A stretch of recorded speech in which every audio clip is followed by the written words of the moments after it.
Okay, let's go and talk to the XIV store. Divine intervention. The XIV steward looks as though he has something to say. Mistress Half Moon, my lord the Count much desires to speak with you regarding your time with Lord Andorel and Lord Amalan. If you would remain here for a moment.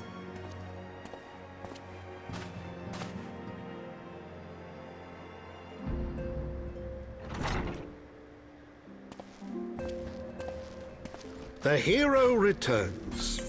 I cannot thank you enough for saving young Imanalane's life. Aye, he told me everything. I've also received letters from both House Zamail and Durandare praising your conduct, and that of House Forton. You've won us much honor, my friend.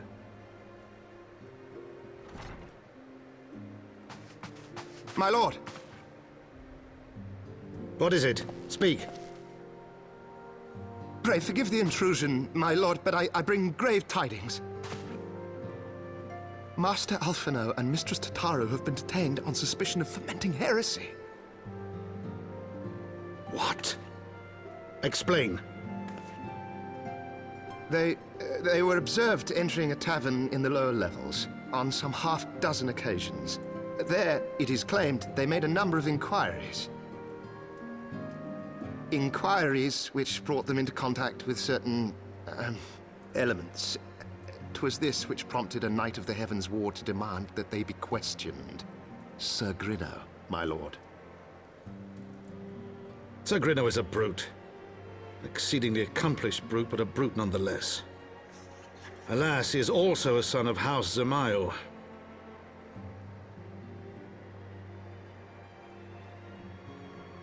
How quickly we forget the petty nature of men. I'd wager your friends are no more than pawns in another of my countrymen's games. Such is the way of things between the high houses.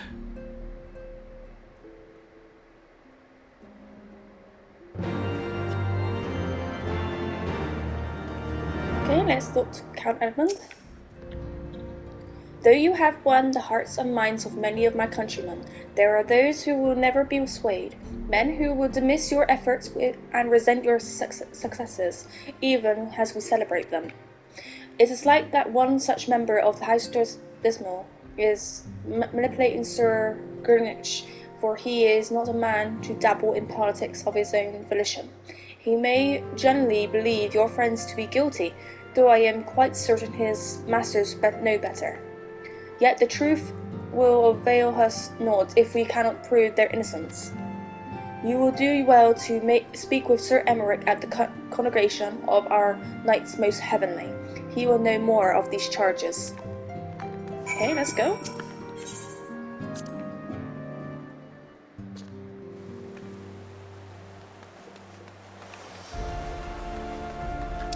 Where is he?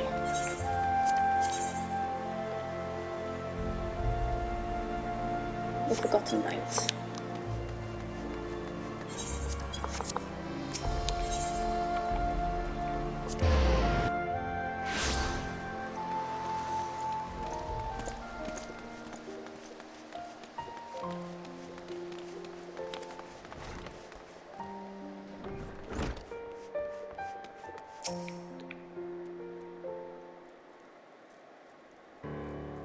It has been too long, Violet. Oh, let's stop that. Would that this visit come under happier circumstances? You are come to plead for Master Alfred and Mistress Tataru, I take it? Word of the detainment reached us while I was delivering my report on the Viney Primal. Truly, I know not which is more ludicrous, these charges or the flying feathered whale. That Sir Greenwich accusations are baseless, I have no doubt. Refuting them will be difficult, however. He is a Knight of the Heavensward.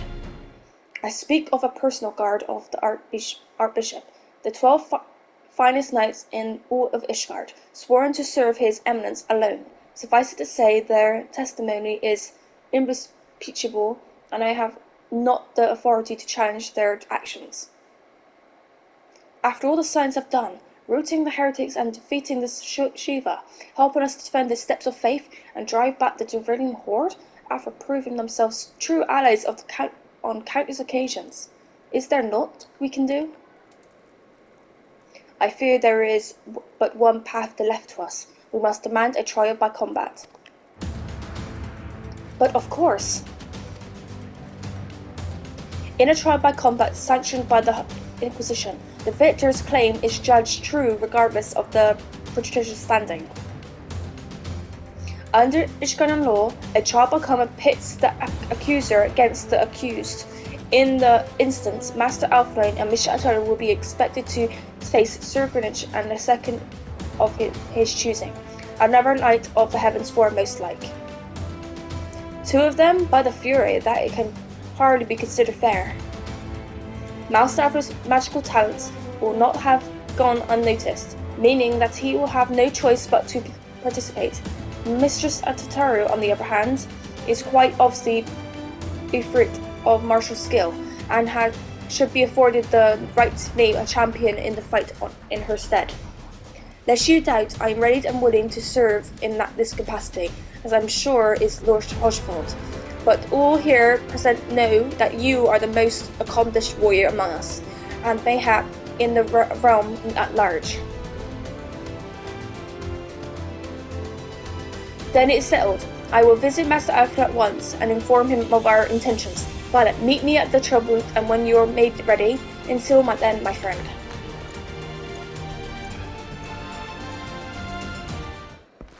Okay, let's go and save our friends.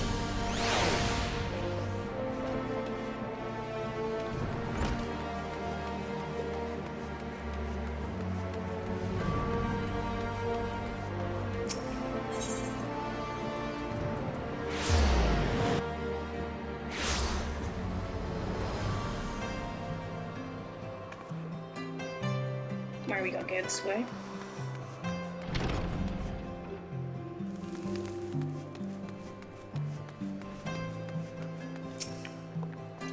Listen carefully, Violet.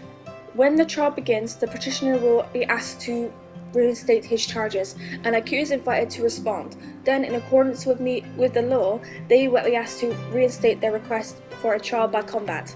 Once High Archner acknowledged Mistress Taro's right to name a champion, that is when you must make your entrance. Oh, I cannot wait to see the look on Sir Greenwich's face when he sees the true opponent.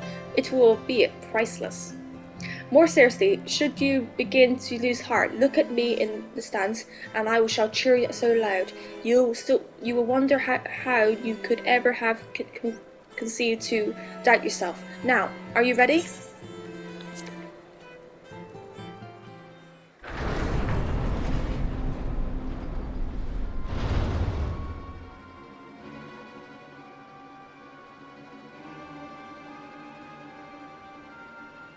We are gathered here today under the watchful gaze of the Fury to ascertain the guilt of 2 souls in a trial by combat. Petitioners, step forward.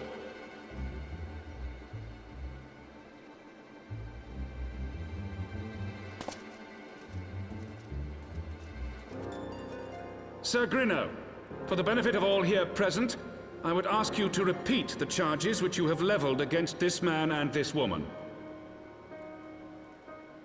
I, Sir Grino de Zemile, brother of the Heavensward, did bear witness to these 2 foreigners consorting with heretics.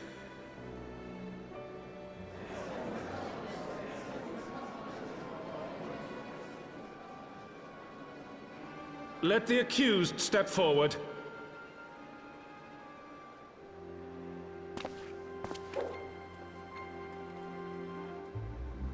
Alfino Leveilleur, Tataru, you have heard the charges leveled against you.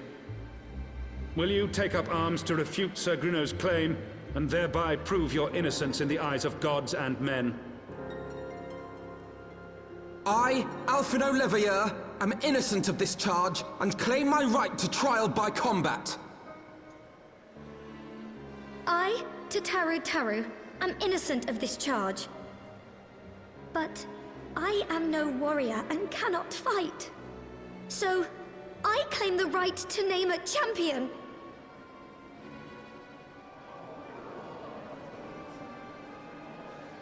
To the old and the infirm, the young and the weak, this right we allow.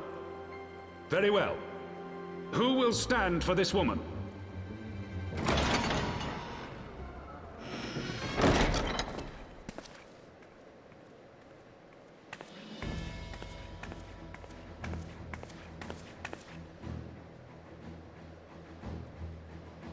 Just as I was beginning to doubt the efficacy of the Ishgardian justice system. Come, my friend. Let us put an end to this mummer's farce.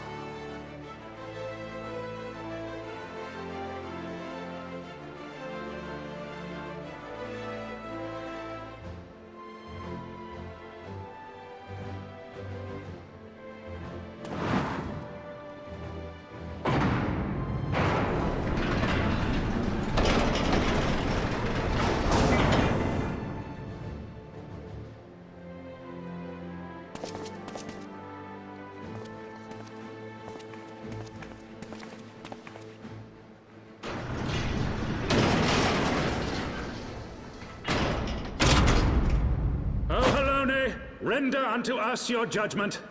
Raise up the righteous, and cast down the wicked.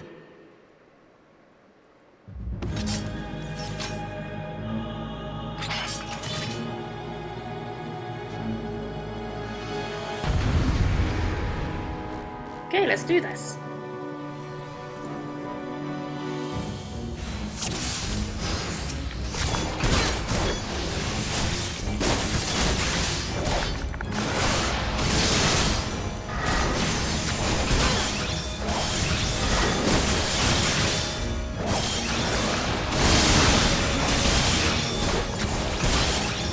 I have my pride.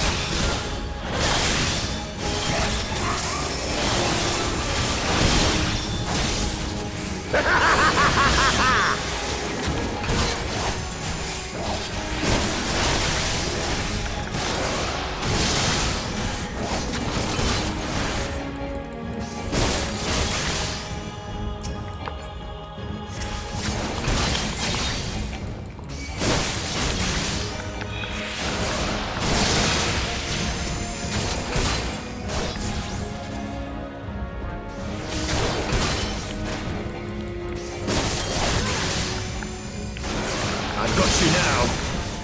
Down with you!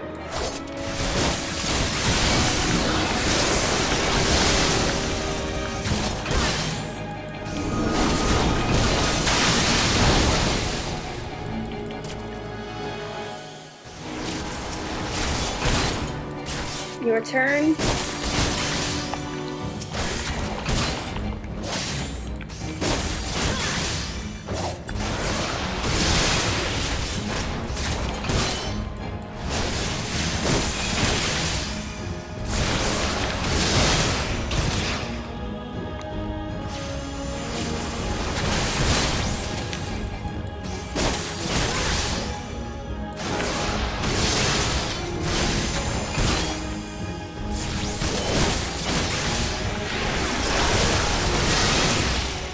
It's over.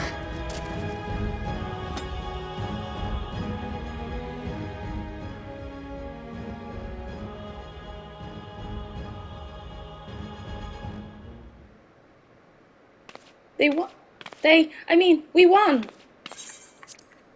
Indeed we did. The Fury has spoken.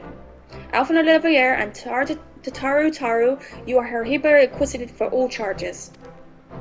Blessed are we who receive of her wisdom and see grace wrought by her divine hand. Petitioners accused, go forth in peace.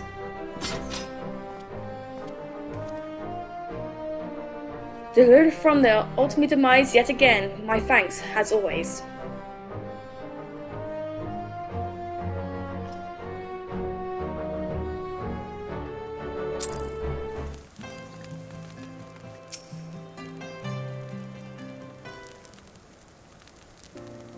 By the Fury, what a splendid victory! See how you strove in the face of adversity? Two brave young souls bound together by the present bonds of camaraderie? Why, it stirred me to the very depths of my soul. Having been treated to such a rousing spectacle, it seems only right that I present you with a humble token of my admiration. Pray receive of me this chocobo whistle. With it, you may summon a black chocobo, fully trained and ready to fly.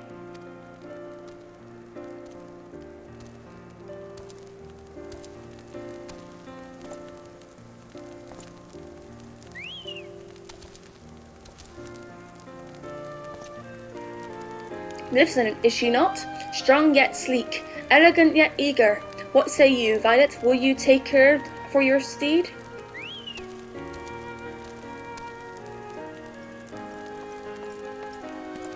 Lord Harshfont, chocos are prohibited in this supreme sacred tribunal of Haroun's Kushti doctrine. Your steed must remain outside.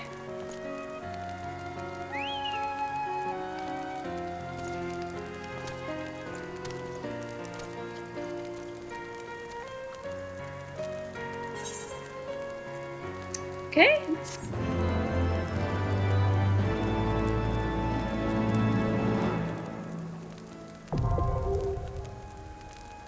Eva currents now accessible. You have obtained my black chocobo. When riding this mount, you have the ability to fly, provided certain conditions have been met. To fly a given region, you must first find and attune to all local Aether currents. In order to attune to some Aether currents, you will need to complete certain quests. However, most can be discovered via exploration. To aid you in this endeavor, you have also obtained an Aether compass, which will provide you with both the bearing and distance to the nearest Aether current upon use. Should you lose this compass, you may speak to Guillemot at the Forgotten Line to obtain another. To review your progress, select Travel from the main menu, followed by Aether currents. Okay, let's speak to Harshfont. Disclosure. Lord Harshfont thinks you would do with a well-deserved rest. Black roses are all well and good, but the true reward for your efforts is the exchange of your comrades. They shall be released upon completion of certain minor formalities, which I mean to see to it personally. In the meantime, pray return to the Four Toms Manor. The Count has done so already, and will doubtless be eager to discuss the date of events. Okay?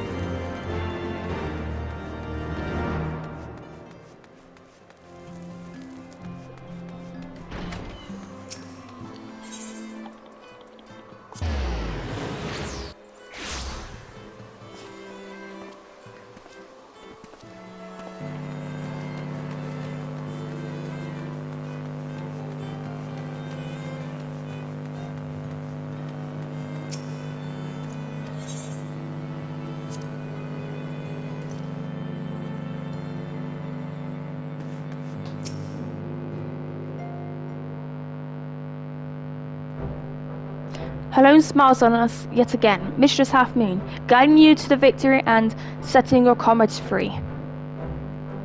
I confess I did not fear for your safety, which is not to say I doubted your prowess. You understand? I merely knew the strength of your opponents. You do have a habit of exceeding my expectations. Besting 2 of the Heavensward while the city's elite looked on. By the Fury, anyone who hasn't been paying attention to you will surely do so from now on.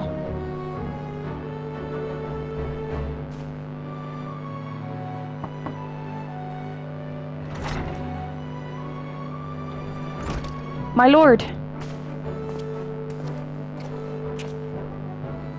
we have received a message from the vault. His Eminence, the Archbishop, requests the presence of Mistress Half Moon. Invitation for the Archbishop? What an honor.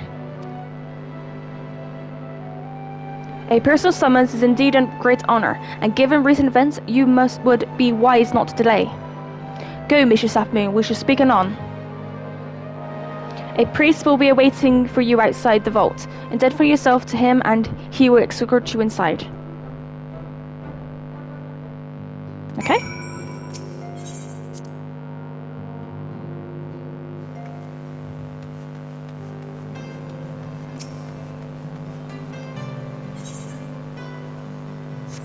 Where we gotta go?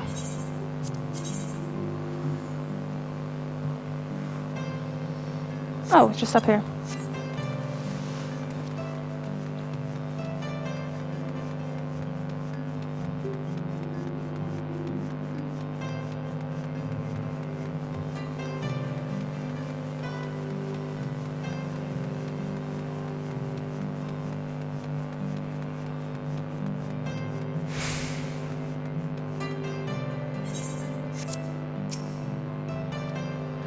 We are honored to receive you, Mistress Hafning.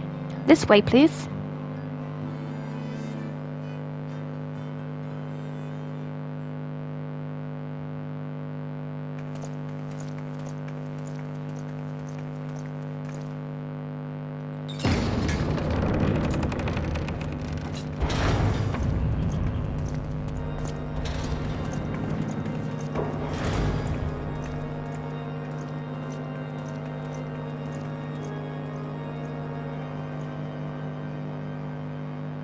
Your Eminence, it is my honor to present to you the Warrior of Light.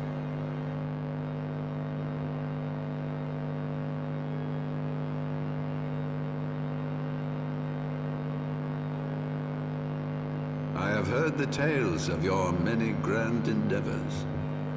The Lord Commander has also been most effusive in his praise. I am Thorin VII, Archbishop of the Ishgardian Orthodox Church, and I bade you come here that I might offer my personal apologies. You will forgive me for not calling upon you as courtesy would dictate, but as you can see, my more sprightly days are long behind me.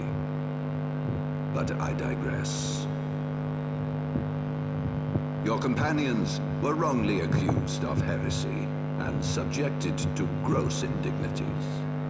This, I am sorry to say, was the result of negligence on the part of our nation's protectors. Negligence born of an excess of zeal. Is that not so, Sir Zephyr? Yes, Your Eminence. Regrettably, it would appear that we of the Heavensward were in receipt of erroneous information. Sir Grinno has ever been headstrong. He pressed charges before the truth had been ascertained, for which I most sincerely apologize.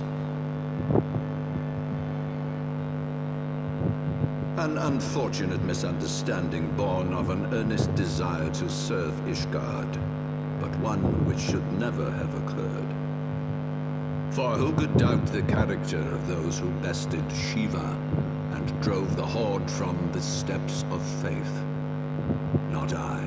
That much is certain. That will be all, Sir Zephyrin.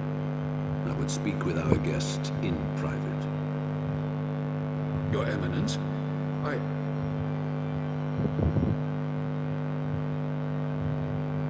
As you wish, Your Eminence. That will be all for today.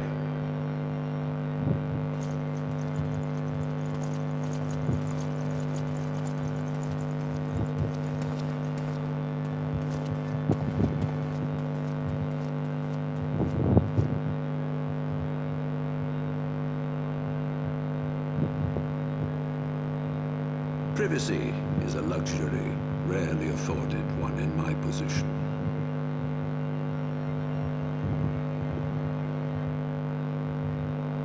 Now tell me, young lady, what do you know of the Ascians?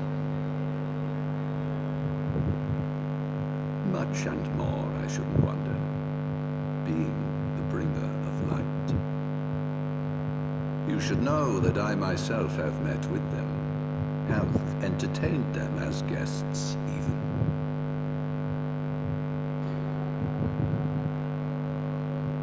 Those harbingers of chaos and strife offered us power that we might continue our war against the dragons.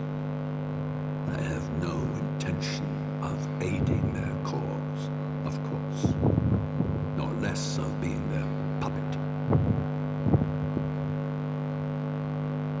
Yet, were I to refuse them outright, I should learn naught of their true objectives and remain powerless to stop them. Thus have I hearkened to their words with interest and paid lip service to their beliefs, biding my time and preparing for the inevitable conflict.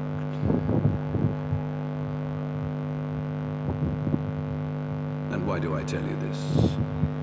Because there is naught in this world they fear more than the power of the warrior of light.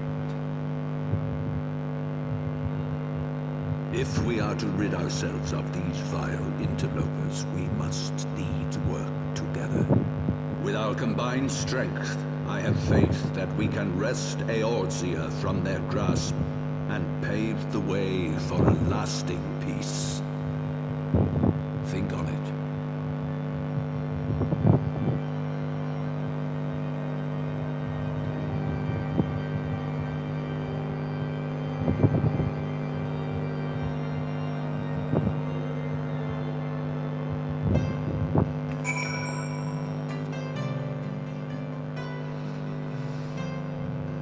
Let's go back to the Four Toms Manor and speak with Alphinaud.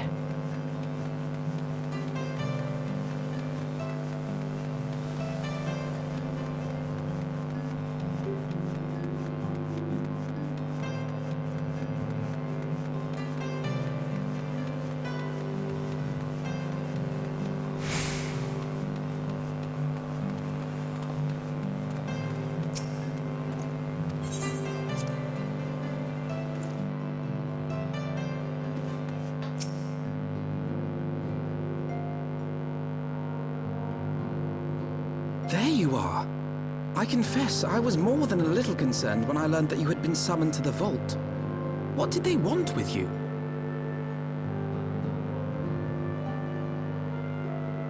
Well, well. A formal apology and an admonishment of those responsible. I see my fears were wholly misplaced. By the gods! The Archbishop freely admits to consorting with Ascians. So, their ambitions extend to Ishgard as well. We will have new primals to contend with ere long, of that you may be certain. 'Tis but a matter of time. Yet shorn of the support of our missing allies, what can we realistically hope to achieve? In the midst of all the excitement, I completely forgot to tell you. When I was asking around about the Scions, I heard the most awful rumor. General Rauburn is to be executed for crimes against the Sultanate! If the Flame General dies, we will lose a staunch ally, and the one man capable of holding the Sultana's assassins to account. Lord Orchiffon was wise to counsel restraint, but this business will brook no delay. We cannot permit this execution to take place. We must save Rauburn.